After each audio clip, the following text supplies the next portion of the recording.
So this is the second class of problems on straight lines from JEE Mains and Advanced. अब actually ये class कल ही हो जाना चाहिए था, लेकिन कुछ कारण से नहीं हो पाया. So let's continue it. अब पिछले क्लास में हमने कुछ 6 या 7 प्रॉब्लम्स हमने किया था, शायद 6 प्रॉब्लम्स. उसके बाद आज से हम लोग शुरू करते हैं. ठीक है, चलिए.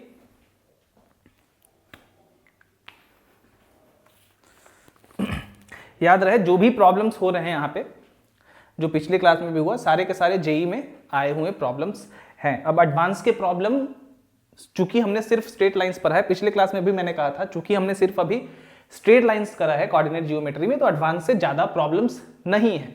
जो भी मिलेगा वो मैं ले रहा हूं. ठीक है, जैसे पिछले क्लास में एक प्रॉब्लम मैंने लिया था, आगे मिलेगा मैं उसको ले लूंगा. हाँ, कोऑर्डिनेट जियोमेट्री पूरा कर लेंगे, एटलीस्ट सर्कल तक खत्म करेंगे ना, तो हमें एडवांस से कुछ प्रॉब्लम्स ज्यादा और मिलते जाएंगे. वो इसलिए क्योंकि एडवांस में ज्यादातर प्रॉब्लम थोड़े मिक्स्ड वाले आते हैं. ठीक है, एक पर्टिकुलर टॉपिक वाला प्रॉब्लम कम आता है और मिक्स्ड प्रॉब्लम जो जिसमें सर्कल का भी यूज हो, स्ट्रेट लाइंस का भी यूज हो, या फिर इलिप्स का भी यूज हो, तो उस तरह के प्रॉब्लम्स ज्यादा पूछे जाते हैं वहां पे. अब डेफिनेटली स्ट्रिक्टली वैसा नहीं होता है, बट ज्यादातर टाइम यही होता है. So let's continue, let's start. चलिए, आज का जो पहला प्रॉब्लम है, slope of a line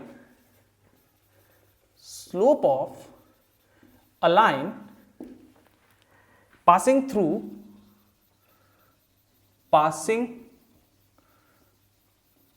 through P 2 3 and intersecting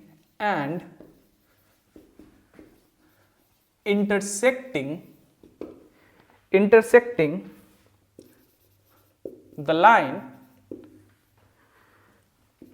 x plus y is equal to 7 at a distance of 4 units from P, at a distance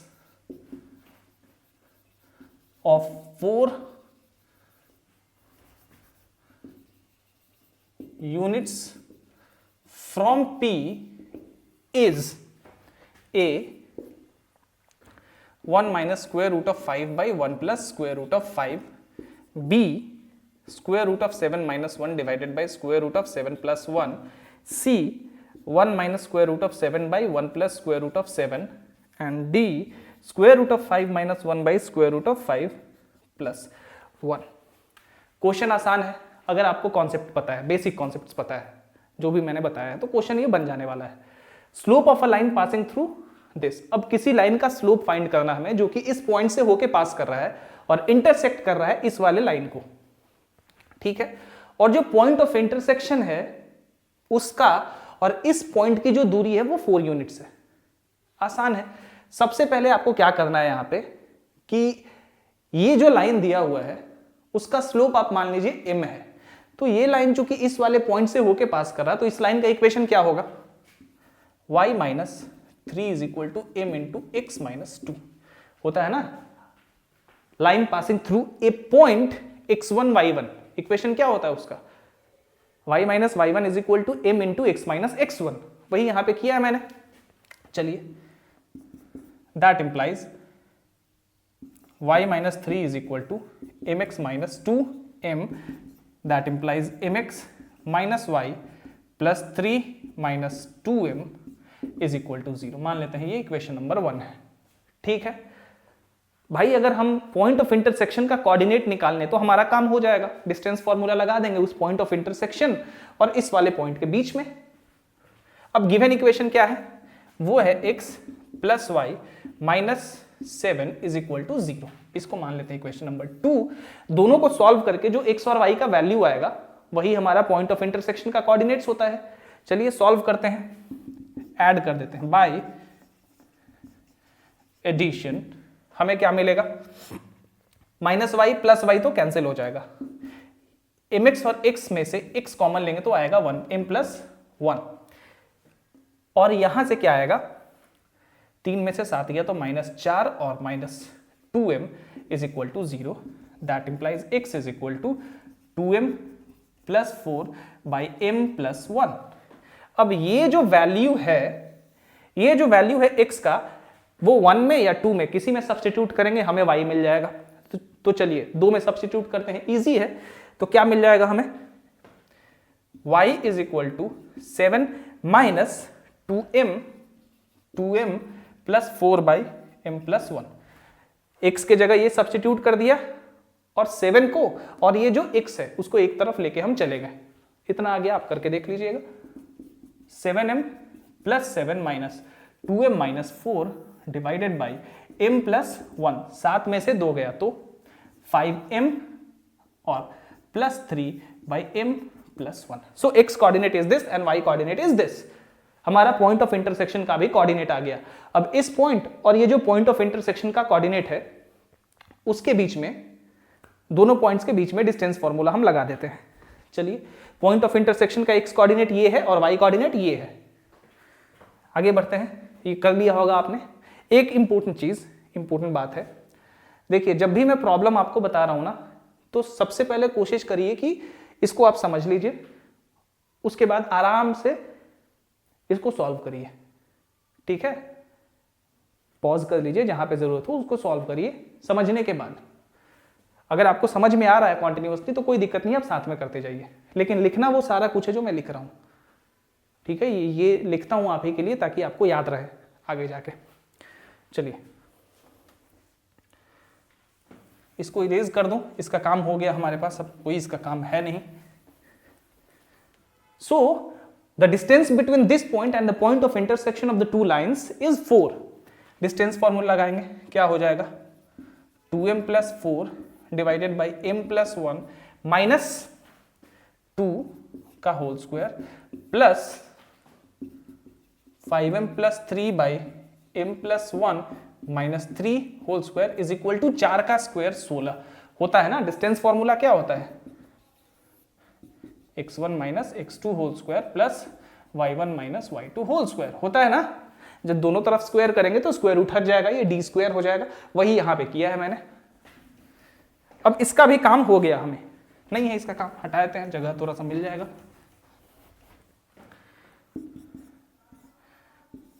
to m plus 4 minus 2m minus 2 whole square plus 5m plus 3 minus 3m minus 3 is equal to 16 into m plus 1 whole square. m plus 1 का whole square LCM आएगा, उसको उस तरफ लेके मैं चला गया हूं। ये क्या हो जाएगा, minus 2m plus 2m cancel, plus 3 minus 3 cancel, ये 4 हो जाएगा, 4 में से 2 गया तो 2, 2 का स्क्वायर 4, और यहाँ पे 5 में से 3 गया तो 2, यानी कि 2m का square 4m square is equal to 16m plus 1 whole square. यहां से 4 और 4 कॉमन लेके इस 16 को 4 बार में काट देते हैं, तो 1 plus m square is equal to what, 4m square plus 4 plus 8m, 3m square plus 8m plus 3 is equal to 0. This is clearly a quadratic equation in m. Therefore, m is equal to minus b plus minus square root of b square minus 4ac. b square यानी कि 8 का square 64 minus 4ac, 4 into 3 into 3 36 divided by 2a यानी कि 2 into 3 6 minus 8 plus minus square root of 28 divided by 6 minus 8 plus minus 2 root 7 divided by 6। अब ये option इसमें से तो किसी में नहीं है, लेकिन ये छुपा हुआ है इसी में। सबसे पहले तो मुझे साफ साफ दिख गया कि a और d होगा नहीं, क्योंकि a और d में कुछ भी कर लीजिए, आप ऊपर नीचे रेशनलाइज कर लीजिए, आपको 2 रूट 7 तो नहीं मिलने वाला है, तो ये तो खत्म हो गया। इन दोनों में से कोई होगा, आपको चेक कर लेना है, आपको चेक कर लेना, ज्यादा यहाँ पे दिमाग नहीं लड़ाना है आपको। सी, मुझे यहां पता चल गया कि सी आंसर होगा। क्यों, आप देखिए, क्योंकि ऊपर वाला करेंगे तो नेगेटिव साइन का एक एक्स्ट्रा हमें माइनस साइन मिल जाएगा, जिसकी जरूरत है ही नहीं। क्यों मैं कह रहा हूं सी, देखिए 1 minus root 7 by 1 plus root 7, rationalise करिए डिनोमिनेटर को। ठीक है, क्या आ गया, 1 plus 7 minus 2 root 7 divided by minus 6, 8 minus 2 root 7 divided by minus 6, एक माइनस कॉमन लेंगे ऊपर से, minus 8 plus 2 root 6, 2 root 7 divided by 6। इनमें से यहाँ पे 2 है, डेफिनेटली 2 है, एक तो प्लस और एक माइनस।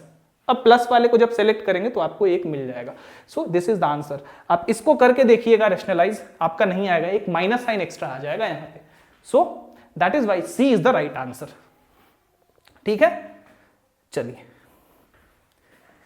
याद रखिए, अगर इसी में more than one answer correct होता तो ये जो नेगेटिव साइन वाला है ना, ये भी छुपा रहता है यहाँ पे, आपको उसको भी निकाल के देखना होता। ठीक है, लेकिन यहां पे मुझे साफ साफ दिख गया है। आगे बढ़ते हैं दूसरे प्रॉब्लम की तरफ। ये प्रॉब्लम जो था ये था जेई 2019 मेंस। चलिए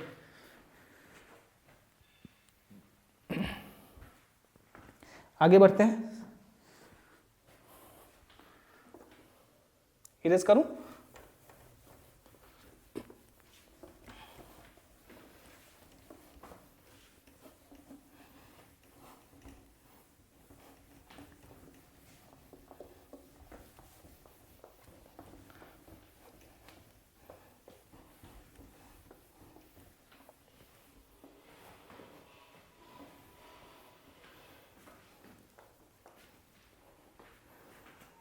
ओके, चलिए आज का सेकंड प्रॉब्लम देखते हैं।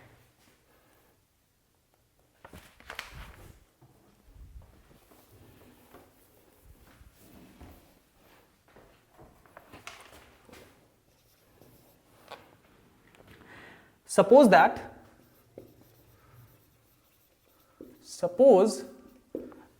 that the points h k 1 2 and -3 4 lie on the line L1, lie on the line L1 if a line L2 passing through the points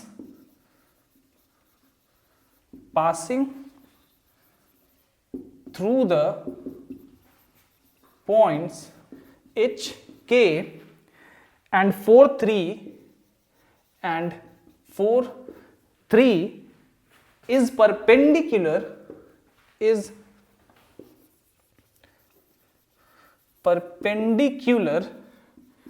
to L1, then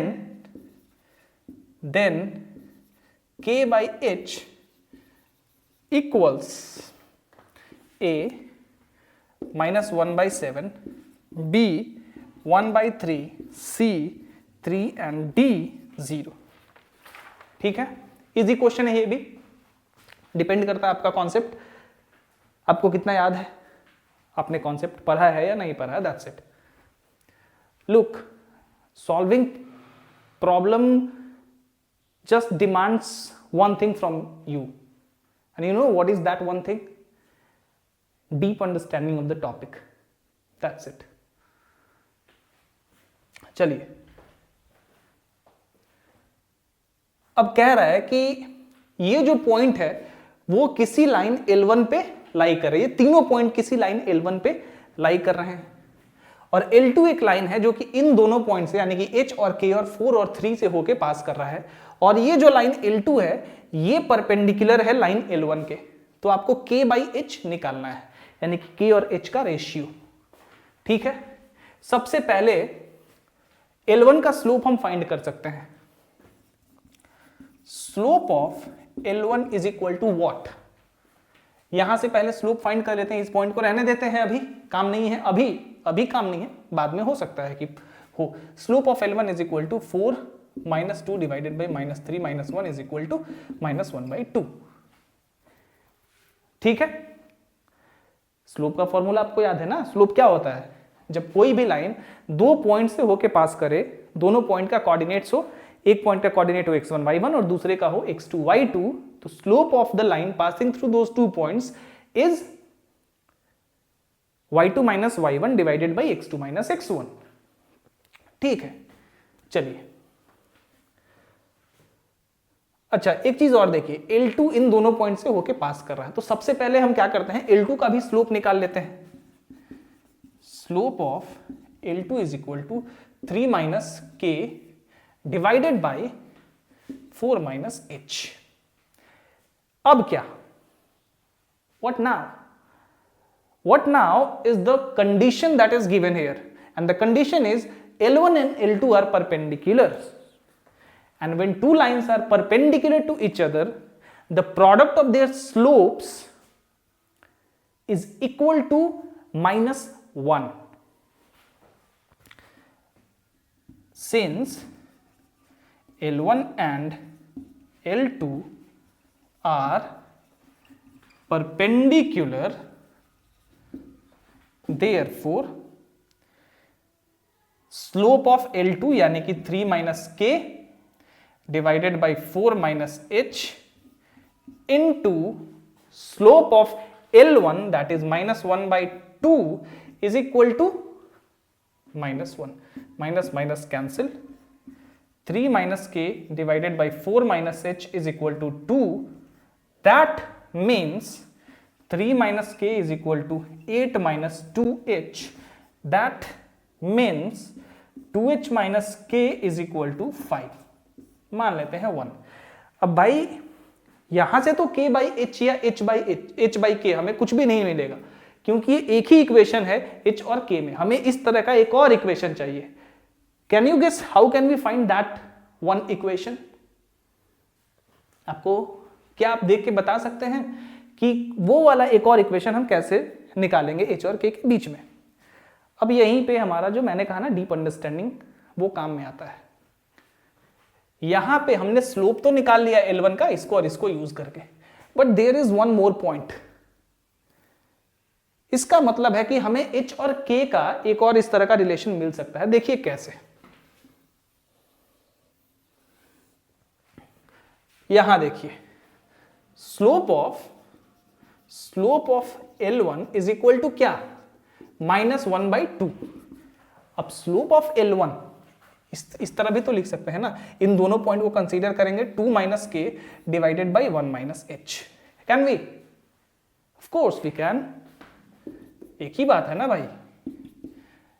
चलिए 4 minus 2k is equal to what, is equal to -1 plus H.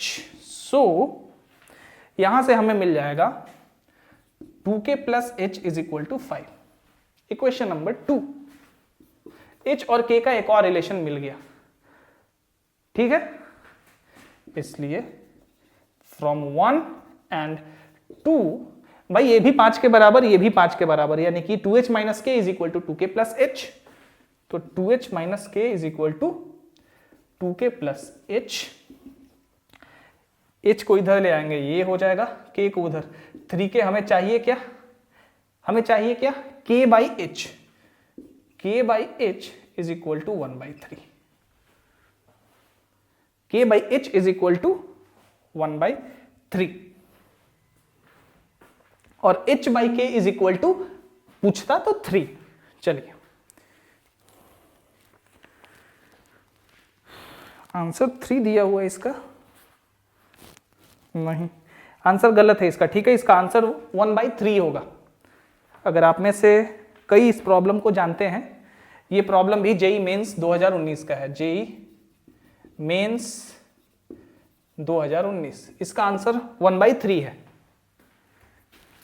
ठीक है। अगर k by H पूछ रहा है तो answer 1/3 है, not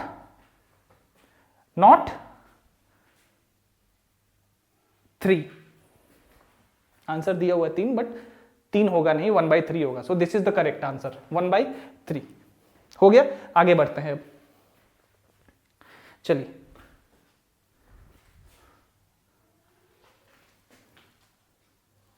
एक मिनट, माइक लग रहा है खुल गया है।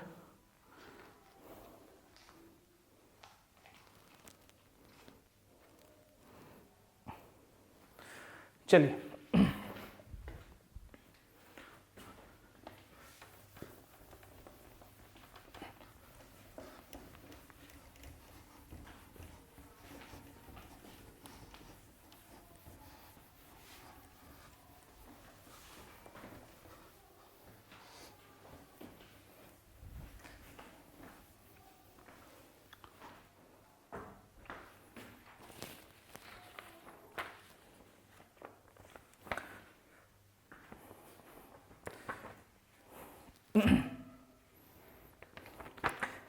ये देखिए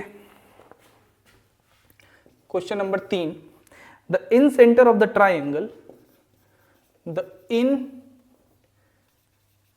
centre of the triangle,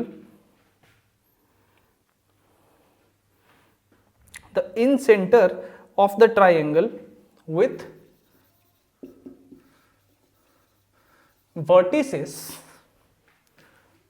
1 root 3 0 0 and 2 0 is a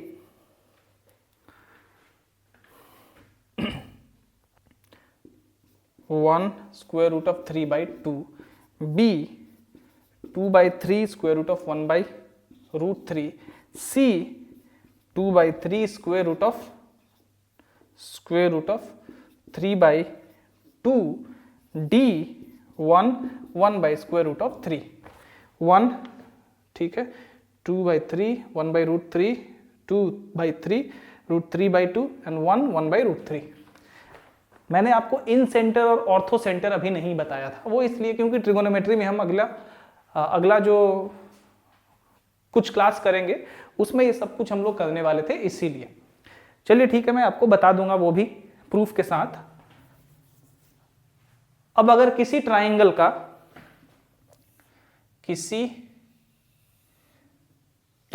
का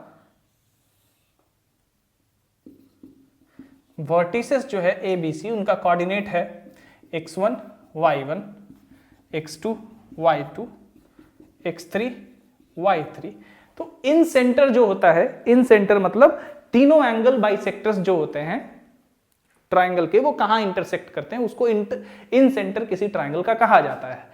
तो जो वो इन सेंटर होता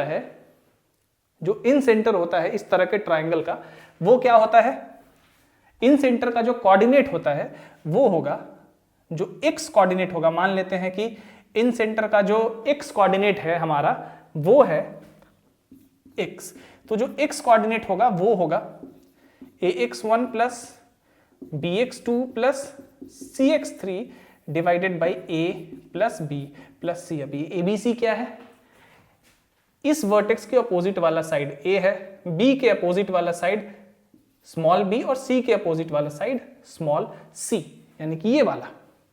और y क्या होता है, a y1 plus b y2 plus c y3 divided by a plus b plus c।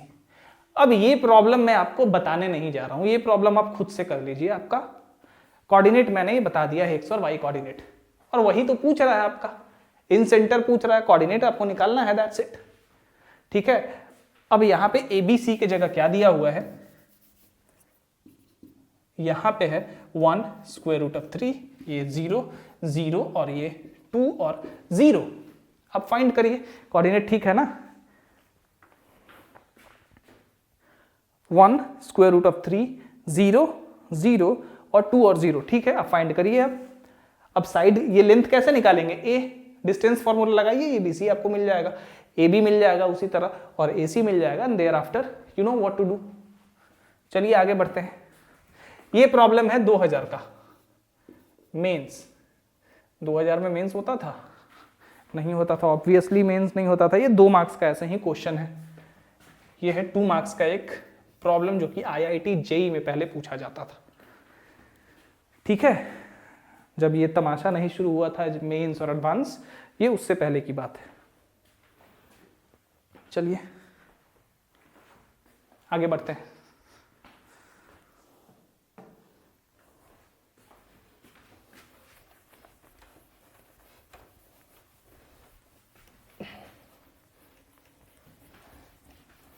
इसको मैं डिटेल में बताऊंगा, एक क्लास लूंगा मैं स्पेशल इसके लिए, जहां पे इन सेंटर, ऑर्थो सेंटर, वो सारा कुछ सब कुछ हम लोग बात करेंगे वहां पे प्रूफ के साथ। बहुत इंपॉर्टेंट टॉपिक है ये, ठीक है।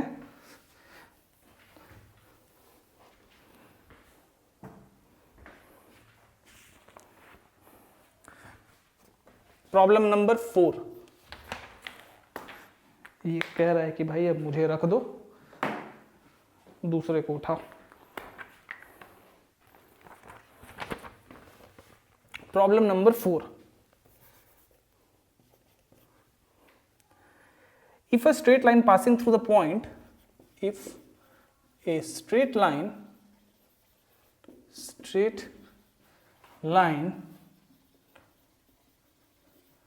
passing through the point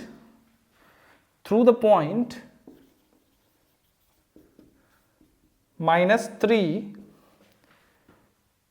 4 is such that its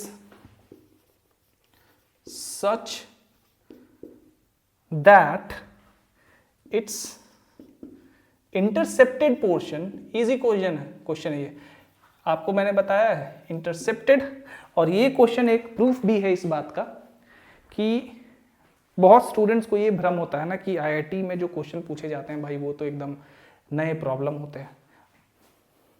ऐसा नहीं है भाई, अच्छे टेक्स्ट बुक को बनाओगे ना उसी से वहाँ भी क्वेश्चन छापे जाते हैं। ये क्वेश्चन उसका एक प्रमाण है। इनफैक्ट जितना भी प्रॉब्लम आपने बनाया अभी तक उन जैसा प्रॉब्लम मैंने आपको पहले भी बता दिया है, बस उसके बगल में IIT JEE नहीं लिखा हुआ था, दैट्स द डिफरेंस ओनली। ठीक है, चलो। Such that its intercepted, IIT is not Putnam, its intercepted portion between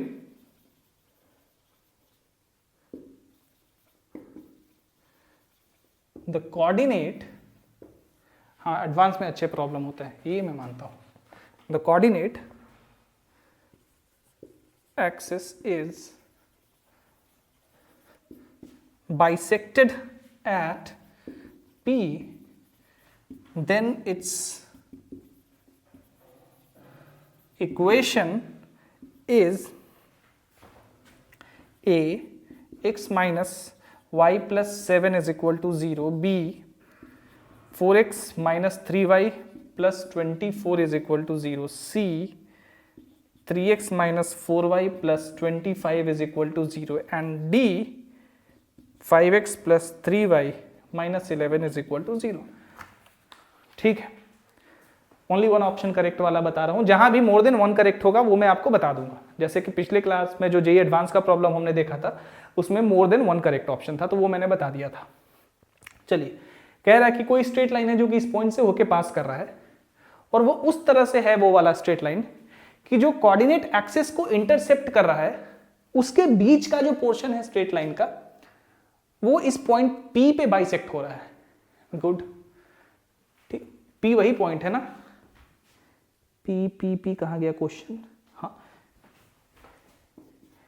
ठीक है, बड़ा ही आसान क्वेश्चन है। पहले तो आपको फिगर बना लेना चाहिए इस तरह के प्रॉब्लम में। -3 और 4, x माइनस है y प्लस है, यानी कि इस कोऑर्डिनेट में आपको इस वाले एक्सिस में कहीं पे वो, सॉरी इस वाले क्वाड्रेंट में कहीं पे वो है इस तरह से। ये आपका हो गया स्ट्रेट लाइन जिसकी हम बात कर रहे हैं। चलिए, ये पॉइंट मान लेते हैं P है, -3 और 4। याद रखिए इस पॉइंट पे ये इसका मान लेते हैं कि A पे यहां x को कट कर रहा है और B पे y को कट कर रहा है। ठीक है, A का कोऑर्डिनेट मान लेते हैं A और 0, B का कोऑर्डिनेट 0 और B, ऐसा तो मान सकते हैं हम। इसका ये मतलब है कि x by A plus y by B is equal to 1। Obviously ऐसा तो होता है। ठीक है, अब A यहां पे नेगेटिव नहीं है तो ज्यादा कंफ्यूज मत होइएगा, अपने आप नेगेटिव आ जाएगा ये। This is the origin. ठीक है, now what should we do. अब हमें कह रहा है कि जो पॉइंट P है ना वो AB जो पोर्शन है कोऑर्डिनेट एक्सिस के बीच वाला पोर्शन उसको बाइसेक्ट कर रहा है भाई। कोई दिक्कत नहीं, सेक्शन फॉर्मूला लगाएंगे तो हमें जो है -3 यानी कि ये -3 इस पॉइंट का जो x कोऑर्डिनेट है वो किसके बराबर होगा, a/2 के बराबर होगा, नहीं होगा जी? होगा ना, बाइसेक्ट कर रहा है p पे। AP is to PB, AP is to PB is equal to 1:1 है। सेक्शन फॉर्मूला आप लगाइए। अब ये चीज तो मुझे नहीं बतानी होगी आई थिंक, फिर से वो मैंने बताया हुआ है ना। चलिए, तो -3 is equal to a/2 section formula से होगा, बिल्कुल होगा। a इज इक्वल टू -6, देखिए ये अपने आप नेगेटिव आ गया। ऑल्सो माइनस जो y कोऑर्डिनेट है, यानी कि 4 इज इक्वल टू क्या, b/2, तो b is equal to 8, b अपने आप पॉजिटिव आ गया, इसलिए x/a की जगह क्या होगा, -6, और y/8 is equal to 1, 8x, यहां पे नेगेटिव कर देते हैं, plus 6y is equal to 48, यहां पे 2 कॉमन लेंगे तो हो जाएगा हमारा -4x, plus 3y is equal to 24, that implies 4x minus 3y plus 24 is equal to 0। कहीं दिख रहा है आपको इस ऑप्शन में? ठीक है, देख लिया आपने। मेंस में इसी तरह के प्रॉब्लम होते हैं भाई, एकदम आसान आसान। आगे बढ़ते हैं, कर लीजिए इसको। अब आपका ये है कि नहीं भाई ये तो प्रॉब्लम, ये भी जेई मेंस का है, जेई मेंस 2019, सारे प्रॉब्लम्स जेई मेंस का है। अगर मैं लिखना भूल भी जाऊं यहाँ पे तो इस क्लास का जो नाम है उससे आप समझ लीजिए कि सारे प्रॉब्लम्स जेई मेंस के और जेई एडवांस के होंगे। ठीक है, ऑब्वियसली अब एडवांस में ऐसा प्रॉब्लम नहीं पूछा जाता है इतना आसान। चलिए, ये तो proper 11th class 12th class का प्रॉब्लम है। आगे बढ़ते हैं।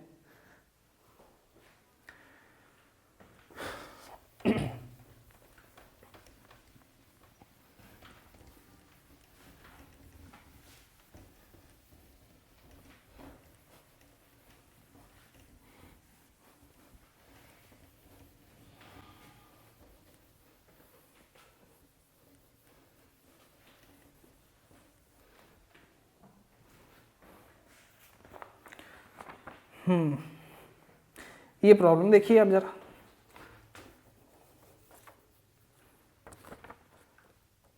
Five, if in a parallelogram, if in a, ये क्वेश्चन ठीक ठाक है। पैरेललोग्राम, अब ये भी प्रॉब्लम मैंने आपको बताया तो हुआ है, लोनी में ऐसा दुनिया भर का प्रॉब्लम है। If in a parallelogram A B, D, C, the coordinates of A, B and C, the coordinates of A, B and C are respectively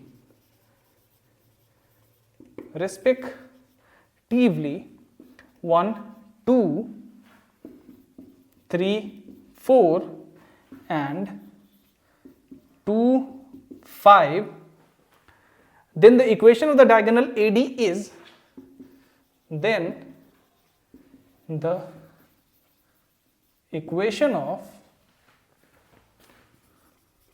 the diagonal AD is A 3x plus 5y minus 13 is equal to 0, B 3x minus 5y plus 7 is equal to 0, C 5x minus 3y plus 1 is equal to 0, and D 5x plus 3y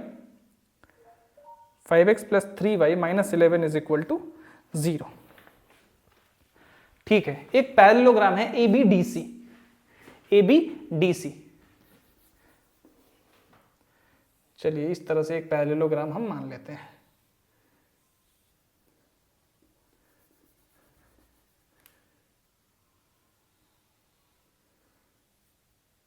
ABDC, ठीक है। We have to find the equation of the diagonal AD।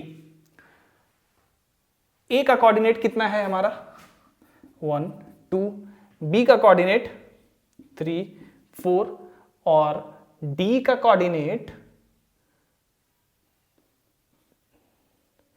Coordinates of A B and C, C का coordinate 2 and 5। ठीक है, अगर D का coordinate हमें मिल जाए तो हमारा काम बन जाएगा। So we just have to find the coordinates of D. कैसे फाइंड करेंगे हम डी का कोऑर्डिनेट? अगर हमें बी डी का और सी डी का इक्वेशन मिल गया तो हम आसानी से डी का कोऑर्डिनेट फाइंड आउट कर लेंगे।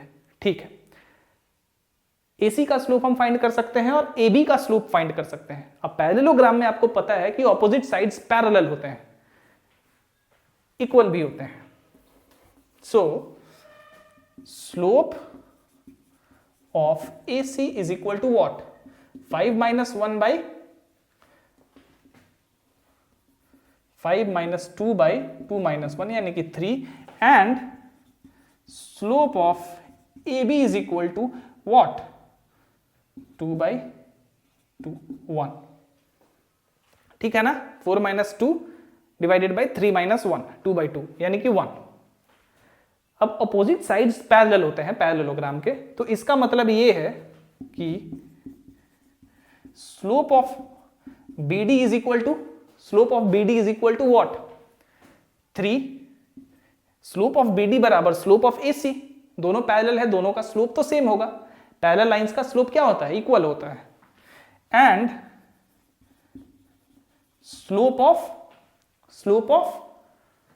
CD is equal to what? Is equal to 1। ठीक है, कोऑर्डिनेट सही है ना सारा कुछ? C 2 5, अगर सारा कुछ सही होगा तो आंसर आ जाएगा, नहीं होगा तो फिर से देखना होगा। चलिए, नहीं होगा तो मेरी गलती होगी, मैंने कुछ गलत लिखा होगा। Okay, slope of CD is equal to 1. Now, BD is a line passing through this point 3 and 4. Therefore, equation to BD is what? Y minus 4 is equal to slope M, यानी कि BD का slope क्या है? 3 into x minus 3। कोई दिक्कत है यहाँ पे? y minus 4 is equal to 3x minus 9, 3x minus y और minus 5 is equal to 0। ठीक है, उसी तरह equation two CD is what?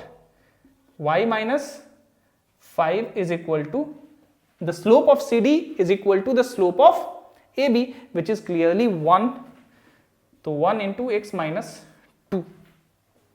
कोई दिक्कत यहां से? So x minus y plus 3 is equal to 0। इन दोनों को ऐड कर देते हैं, तो ऐड करेंगे तो हमें क्या मिलेगा देखते हैं जरा। ऐड करेंगे तो ऐड नहीं, घटाना होगा, क्योंकि माइनस वाई है तो घटा देते हैं। तो घटाएंगे तो क्या मिलेगा?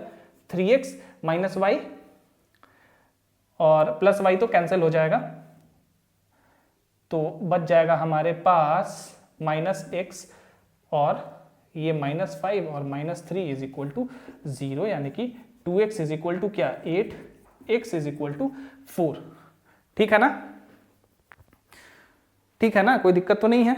देखिए y और y तो खत्म हो जाएगा जब घटाएंगे, तो 3x में से x चला जाएगा और माइनस 5 में से माइनस 3 चला जाएगा, इतना आ जाएगा हमें। ओके, अब x का वैल्यू इसमें या इसमें सब्स्टिट्यूट कर देते हैं। x इज इक्वल टू 4 इसमें सब्स्टिट्यूट कर देते हैं, तो y कितना आएगा? 4 minus y plus 3 is equal to 0, that is y is equal to 7। So d का कोऑर्डिनेट आ गया 4 और 7। कोई दिक्कत? अब d का कोऑर्डिनेट 4 और 7 आ गया, a का कोऑर्डिनेट 1 और 2 है। Can you find the equation two the diagonal AD? Easy, find कर लेते हैं। चलिए,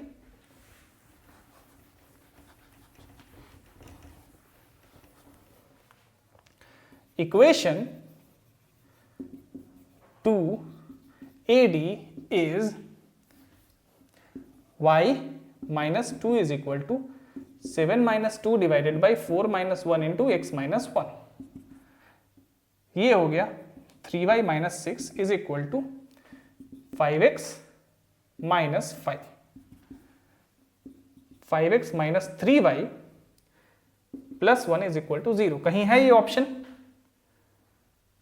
सी आंसर? चलिए, कुछ करना है आपको, कॉन्सेप्ट आपका होना चाहिए अच्छा, that's it.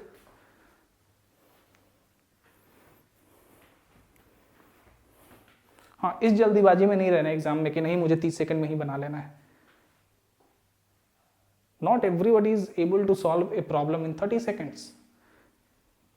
That doesn't mean that those kinds of students are dumb. No. कोई 30 सेकंड में बना रहा है, आप हो सकता है 1 मिनट लेंगे, बट प्रॉब्लम सही करना है, दैट्स इट। ठीक है, इसीलिए जो भी मैंने कहा ना कि जो उस समय पर्टिकुलर चीज आपके दिमाग में आए कि नहीं इसको अप्लाई कर देते हैं, यहाँ पे कर देना है, सोचना नहीं है। डेफिनेटली थोड़ा सा सोचना होगा कि क्या क्या यहाँ पे आ सकता है, और जो भी उस समय आया कि हाँ ये यहाँ पे हमें लगाना होगा, this concept, just apply those concepts and see what happens. चलिए आगे बढ़ते हैं।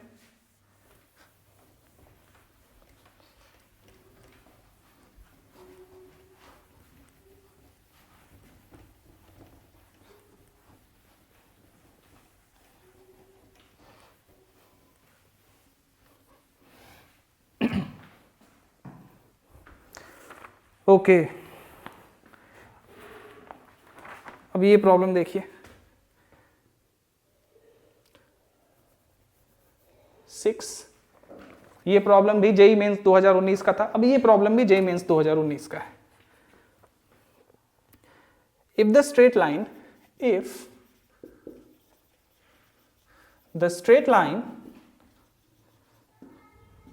2x minus 3y plus 17 is equal to 0 is perpendicular to the line, is perpendicular to the line passing through the points passing through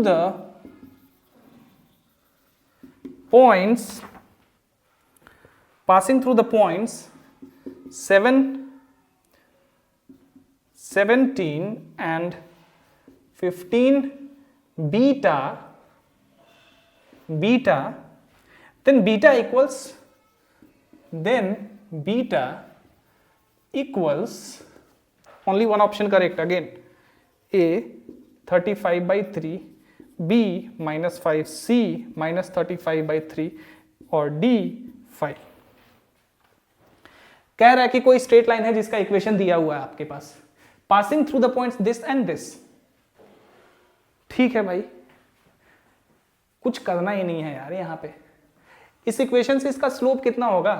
इसका slope होगा हमारा कितना? 2/3। Slope of this line is 2/3। Now this line also passes through these points. m किसके बराबर होगा?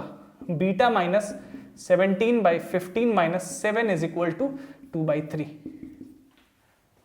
होगा ना? चलिए, 3 beta minus 51 is equal to 16। 3 beta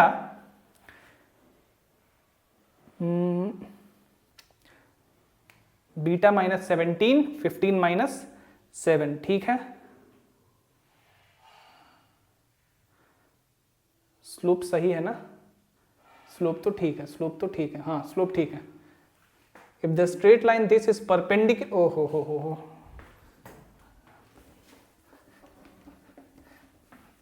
कुछ ज्यादा ही आसान समझ लिया था ना मैंने। There is one more condition, this is different straight line, और ये जो यहां से जो लाइन पास कर रहा है वो इसके परपेंडिकुलर है, माफ करिएगा। तो एक ये स्ट्रेट लाइन है और ये स्ट्रेट लाइन परपेंडिकुलर है उस लाइन के जो कि इन दोनों पॉइंट से होके पास कर रहा है। कोई दिक्कत नहीं है भाई। इस लाइन का slope m1 is equal to क्या हो जाएगा? 2/3। इस लाइन का slope of line passing through 17 and 15 beta is equal to मान लेते हैं ये m2 है। m2 किसके बराबर है? Beta minus 17 by 15 minus 7 8। ठीक है। Now because this line and this line are perpendicular to each other, that means the product of their slopes is equal to -1. Therefore m1 into m2 is equal to -1। m1 कितना है? 2/3। m2 कितना है? Beta minus 17/8 is equal to -1। अब ठीक है, चलिए 2 से 4 बार में इसको काट देते हैं। Beta minus 17 is equal to 12 minus 12, beta is equal to 5 is the answer. कहीं 5 है? D is the answer. चलिए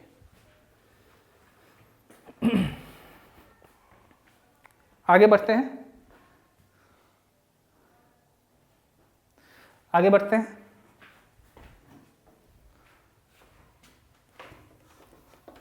okay.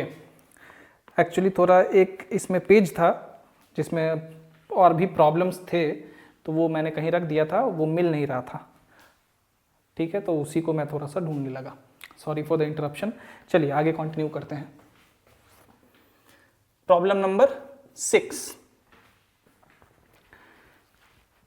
Two sides of a parallelogram, two sides of a parallelogram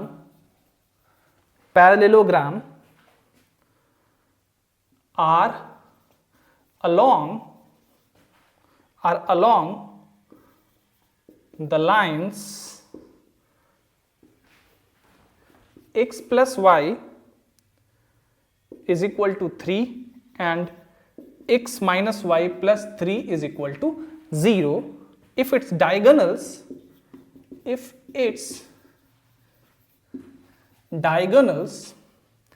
intersect at 2, 4, then one of its vertex is A 3, 6, B 2, 6, C 2, 1 and D 3, 5।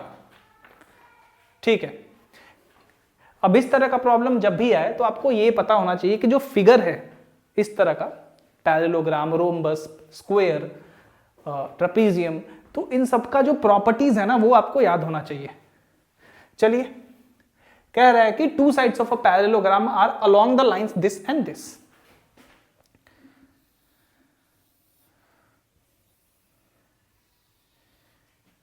A B C D. याद रखिए parallelogram का जो diagonals है वो एक दूसरे को बाइसेक्ट करता है। तो ये पॉइंट ऑफ इंटरसेक्शन कितना है? 2 और 4। 2 और 4। अब भाई कह रहा है कि दो साइड्स है वो इन दोनों लाइंस के अलोंग है। अब देखिए पैरेललोग्राम का जो अपोजिट साइड्स होता है वो तो इक्वल होता है और पैरेलल भी होता है। तो अगर एक साइड ए बी हम मान लें कि x plus y is equal to 3 हो और एक साइड बी सी हम मान लें कि x minus y is equal to -3 हो। ठीक है, x minus y is equal to -3 हो तो यही सिनारियो बन सकता है, क्योंकि भाई ये वाला जो साइड है इस साइड का स्लोप यही होगा जो ए बी का है, क्योंकि अपोजिट साइड्स पैरेलल, और उसी तरह इसका स्लोप इसके स्लोप के बराबर होगा। तो डेफिनेटली कोई दो एडजेसेंट साइड्स का इक्वेशन हम मान लेते हैं।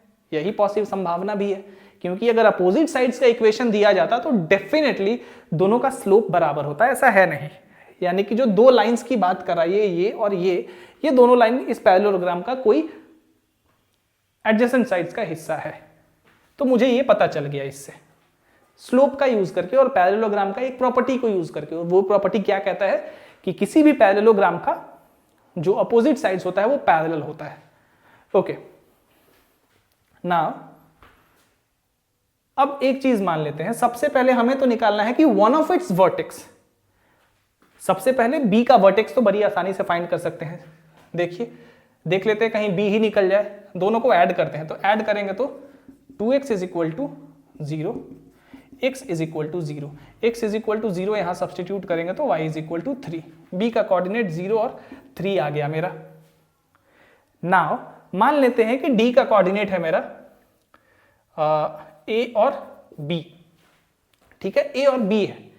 अब चूंकि पैरेललोग्राम का जो डायगोनल्स है वो बाइसेक्ट करता है पॉइंट ऑफ इंटरसेक्शन पे, यानी कि इस पॉइंट पे जिसका कोऑर्डिनेट दिया हुआ है 2 और 4, तो सेक्शन फॉर्मूला को यूज करेंगे तो क्या हो जाएगा, देखिए ये और ये बराबर है, use section formula, what we find is a plus 0/2 is equal to, coordinate क्या है ये, x coordinate 2, a is equal to 4, also b plus 3/2 is equal to कितना, 4, यानी कि b is equal to 5। So 4 और 5 इसका कोऑर्डिनेट हो गया d का, 4 और 5। कोई 4 और 5 यहाँ पे है नहीं है, यानी कि अभी हमें और कोऑर्डिनेट्स फाइंड करके देखना होगा एक एक करके। लेकिन अब चूंकि d कोऑर्डिनेट फाइंड हो गया तो हम cd और ad का इक्वेशन फाइंड कर सकते हैं। Equation two cd is, cd का इक्वेशन क्या हो जाएगा, cd का इक्वेशन क्या हो जाएगा, देखिए cd का इक्वेशन हो जाएगा y -5, क्योंकि cd इस पॉइंट से होके पास कर रहा है, is equal to slope, cd का स्लोप क्या होगा, -1, यहां से देखिए यही स्लोप होगा cd का भी, तो cd का slope -1 into x -4, y -5 is equal to -x plus 4, x plus 5 is equal to 9, x plus 5 is equal to, x plus y is equal to 9, cd का equation x plus y is equal to 9 हो गया। देखिए आ गया ना equation भी ऐसा, क्योंकि opposite sides का स्लोप बराबर होता है पैरेललोग्राम में, पैरेलल होता है इसलिए, तो x प्लस y इस तरफ आया। नाउ चलिए अब हम क्या करते हैं कि c का कोऑर्डिनेट तो निकाल सकते हैं, देख लेते हैं, दोनों को ऐड करते हैं, इसको और इसको, तो हमें मिलेगा 2x is equal to 6, x is equal to 3, x is equal to 3 यहां आया, यहां कहीं सब्सटीट्यूट करते हैं तो क्या मिलेगा हमें, y is equal to 9 minus 3 यानी कि 6, 3 और 6 कोई है, yes, a is the answer, 3 और 6 ये आंसर है, इसका इक्वेशन निकालने का जरूरत भी नहीं है। सो 3 and 6 is the answer.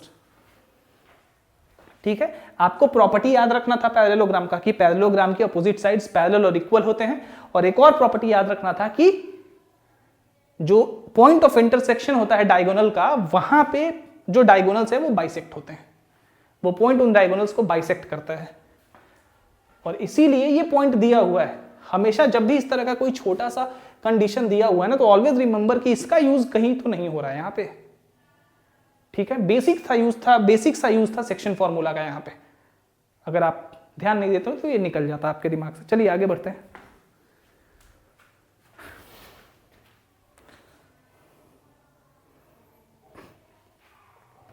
Okay,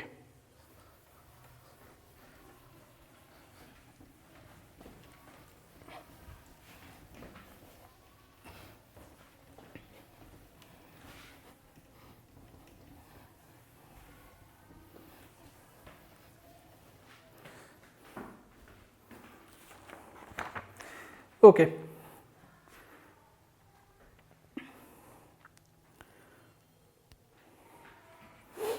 ये प्रॉब्लम देखिए जरा 16।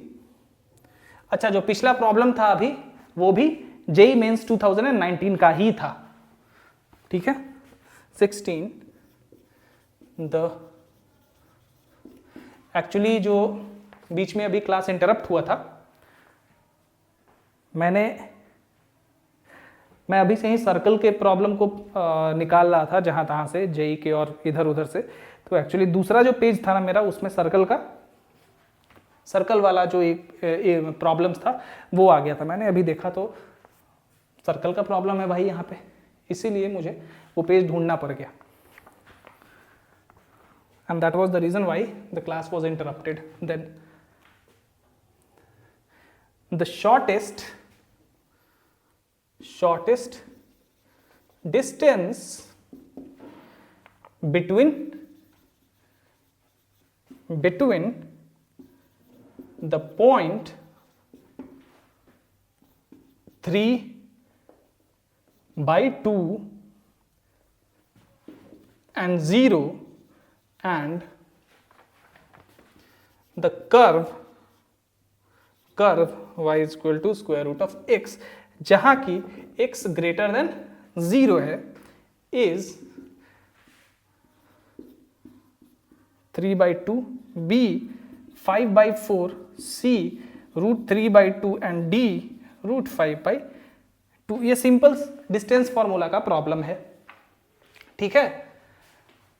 कह रहा है कि शॉर्टेस्ट डिस्टेंस इस पॉइंट का और इस कर्व के बीच की क्या होगी।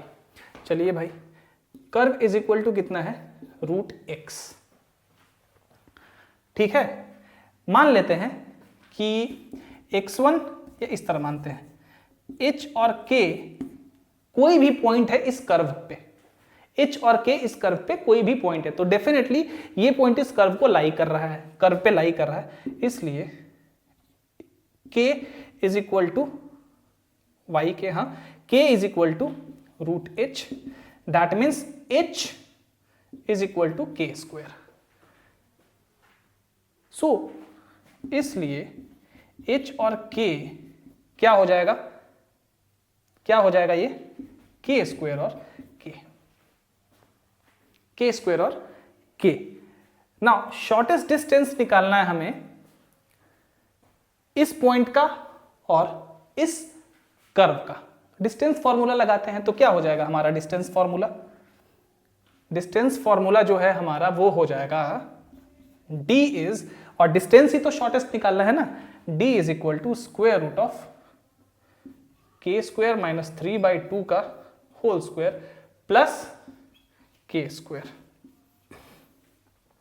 ठीक है। k to the power 4 plus 9/4 minus 3k square plus k square,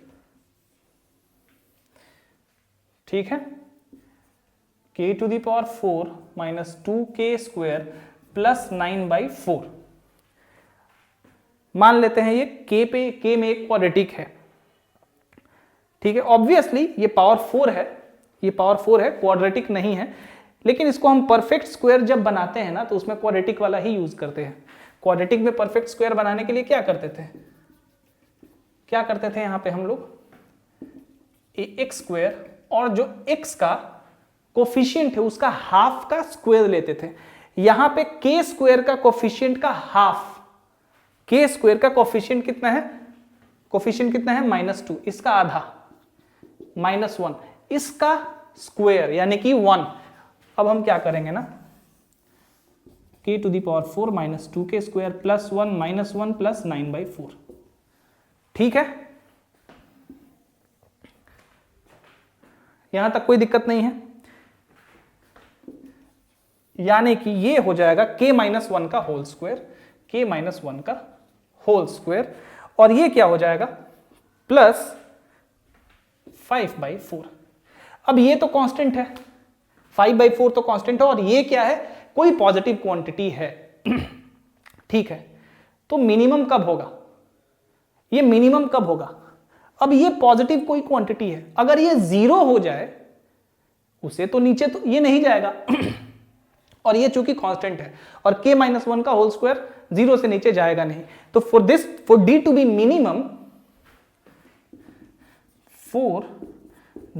B minimum, we have k-1 is equal to 0। इसलिए d का मिनिमम वैल्यू कितना हो जाएगा, स्क्वायर रूट ऑफ 5/4, यानी कि स्क्वायर रूट ऑफ 5/2। कोई है option, d is the answer. अब ये प्रॉब्लम सिंपल था, ये मत समझिएगा कि मैक्सिमम मिनिमा का प्रॉब्लम है, सिंपल सा प्रॉब्लम था इसीलिए मैंने इसको लिया था, ठीक है। सिंपल डिस्टेंस फॉर्मूला का प्रॉब्लम है ये। और कोऑर्डिनेट जियोमेट्री के बेसिक कॉन्सेप्ट का। चलिए एक अंतिम प्रॉब्लम और लेते हैं, उसके बाद इस क्लास को खत्म कर देंगे।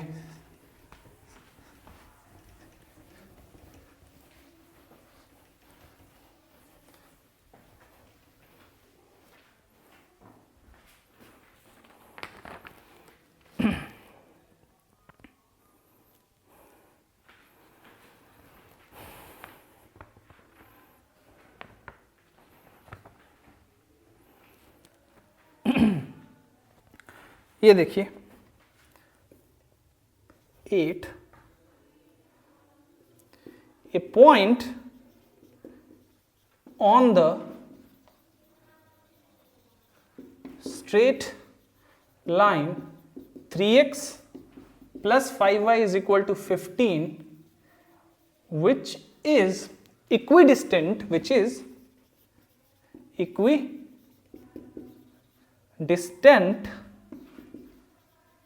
from the coordinate. इस प्रॉब्लम को रहने दीजिए, ये एकदम आसान सा प्रॉब्लम है,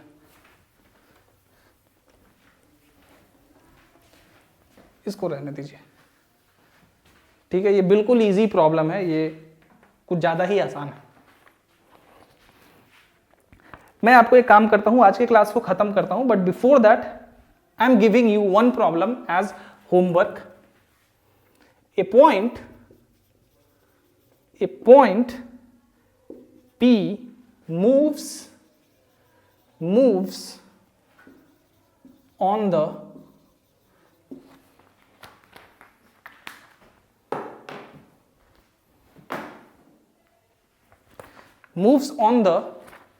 line, कहाँ गया, हाँ, moves on the line 2x minus 3y 2x plus 3y, नहीं 2x minus 3y 2x minus 3y plus 4 is equal to 0 if q 1 4 and r 3 minus 2 are fixed points, then the locus of the centroid of triangle PQR is a line A with slope 2/3, B with slope 3/2, C parallel to y-axis and D parallel to x-axis। ये भी problem है JEE mains 2019 का ही। अब 2019 का problem लगभग खत्म होने वाला है, ठीक है। तो ये आपका एज होमवर्क प्रॉब्लम है, ठीक है। अब आज अभी तक मैंने जितना पढ़ाया है वो तो मैं अभी लॉन्च कर दूंगा थोड़ी देर में, और हो सकता है कि आज ही मैं इस प्रॉब्लम से आगे करवाऊं, including this problem as well, ठीक है। चलिए, see you in the next class. Thank you.